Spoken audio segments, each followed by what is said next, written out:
조사봐 등에진 미바 뜻이 고 뜻이 뭐로 고 조사야마 고 야마 등에진 가오시에 소비 뼈리라라ခေနာခေနာပဲဘသူမှတငယ်ချင်းဆိုပြီးတသက်လုံးအိမ်ပေါ်ခေါ်ထမင်းမကြွဘူးမောင်နှမလားအတူနေတော့ငါတူပေမဲ့နောက်ဆိုအခြေအနေတွေကကွာခြားသွားရင်မောင်နှမဆိုပြီးအိမ်ပေါ်ခေါ်ထားမှာမဟုတ်ဘူးငယ်ငယ်ကဘဝဆိုတာမေးလိုက်တော့မိဘချမ်းသာလို့ပေါ့ပေါ့တန်တန်ဘဝကိုဖြတ်သန်းနေရင်မိဘမရှိတော့တဲ့အခါဒုက္ခရောက်နိုင်မယ်အသက်ငယ်သေးတယ်ဆိုပြီးပေါ့ပေါ့တန်တန်ကိုယ်နေတုံးလား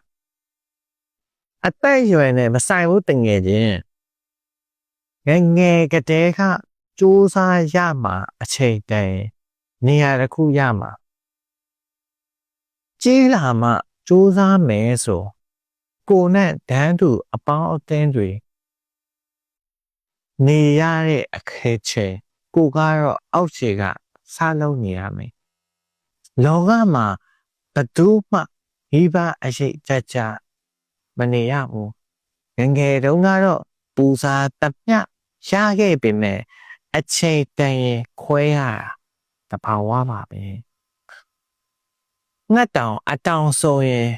တအိမ်နဲ့ဝေးရတန်သေးတာပဲမိဘစီကအများကြီးမမျော်လင့်ပါနဲ့တငယ်ချင်းတွေပေါ်မှာအရန်တွေ့ကပ်မနေနဲ့တော့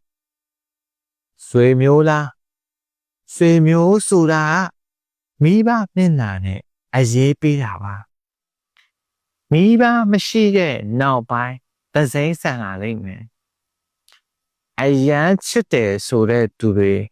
ခင်တဲ့သူတွေမင်းဘာမှမရှိတော့တဲ့အခါ